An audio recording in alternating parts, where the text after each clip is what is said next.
안녕하세요. I'm Demarchlier. I'm Arielle. And we're Soju for Two. Okay, so the next review we're going to be doing is again another movie, and this is going to be Penny Pinchers. Yes. So this one just came out. This was released on dramacrazy.net. So that's why a bunch of the movies we're reviewing right now all came out on that. It literally came out last night, so we just watched it today. Okay, so the two main leads. So we have Han Yi-sol plays Hong Sil, and Song Yong-ki plays Yi Wong.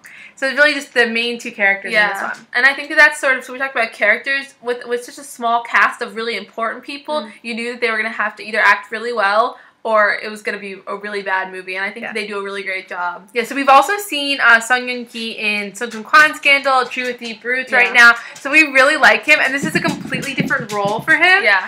What's interesting to us about this character is I guess we'll move into chemistry first. Yeah. Between the two of them, it's not a romantic chemistry the whole time. Yeah. I think it's more just chemistry of people that are sort of like struggling and working hard together, and then the romance sort of develops. But it's not necessarily like a mushy show at all, and it's really just about like struggling and how to make money. And I think too with the chemistry here, I mean, kind of starts out like the Lothario, what we sort of expect, from Sung Kung Kwan, that sort of character. But then he really gets like a lot more serious, and I think the ending of this wasn't really what I expected, and it got really touching. And I think that he acts different emotions really well, and I was really excited to see that. Yeah, because he really went from very playful and sort of like crude, like whatever, messy boy, to really like a great human, and it was a really great story. So I think that this story, it was definitely better than we thought it was going to be. Totally. Especially from the trailer. I don't think the trailer really portrayed how really serious. I thought it was going to be more of a comedy. Yeah, so it was definitely a comedy in the beginning. We noticed that, but it really developed into a great story.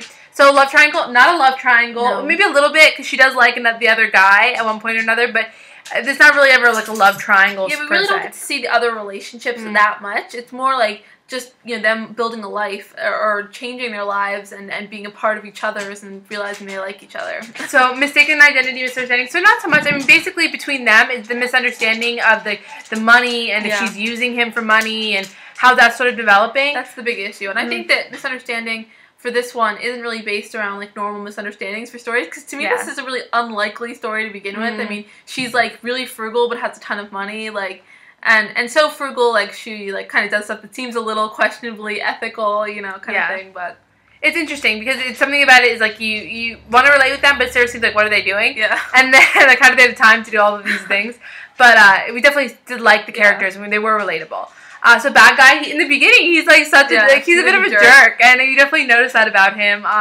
But his acting was great, and I think the funny thing is he was so different from Sung Kung Kwan Scandal for us that we really loved his acting in this one. It's completely different. I also think he looks a bit like Gong Yu in this one, so with the short haircut. We definitely liked, well, we were used to having his hair up in Sung Kung Kwan Scandal, so I wasn't sure really what's going to happen with that. I'm sure he's always had short hair.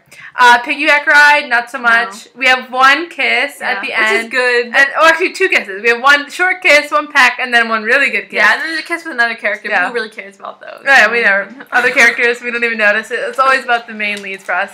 Fashion, not about fashion at all in this one. I mean, they're supposed to be sort of poor. When we were watching this, I commented that the main female lead really reminded me of the girl from Heaven's Postman, and her wardrobe and sort of like the heavy layer, sort of army green, or she has the really bob, the long bob. Yeah, so. I mean, she's a really beautiful girl. Yeah. Definitely a beautiful girl. Music, not memorable music. So let's get our ratings. Okay, I loved this movie. I really didn't think. I thought it was just going to be like kind of a goofy comedy, and I didn't expect it. So I give this a 9.5 piggyback, and I thought this was really awesome. And for me, this had the comedy and the emotion that makes a great movie. Yeah, I'm going to agree with her. I'm going to give it a 9. So a little less, but not really much, because I think the movie was great. I love the ending, and I think it was, completely unexpected when you watch the beginning of it. At the end, it was really beautiful, and I just think it was an unlikely story, but I really enjoyed it, and the acting was great. But that's why we watch movies, for unlikely stories. Exactly, because you can't deal with reality all the time. Okay, bye. Thanks, guys. Bye.